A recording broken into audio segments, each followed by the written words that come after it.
Welcome to the Rim Break Rodeo. We hope this video helps. You start right now by confirming your iPhone model and iOS version so you know which battery firmware applies. Back up the device to iCloud or Finder. Once done, make sure the backup completes. Charge to over 20% or plug in a light. This prevents shutdown during diagnostics. Gather tools, a pentalobe screwdriver and a spudger. These first steps avoid data loss and allow safe disassembly. Do not proceed until backup and charge are verified. Once done with prep, check settings battery health and read the unverified message. Note any serial mismatch. Power the iPhone fully off.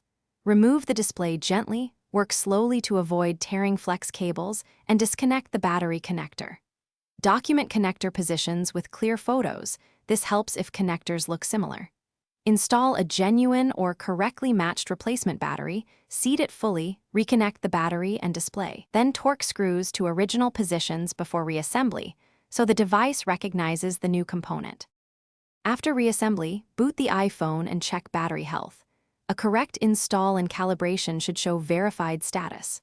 To calibrate, charge uninterrupted to 100%, then use the phone until it shuts down and recharge to 100% again.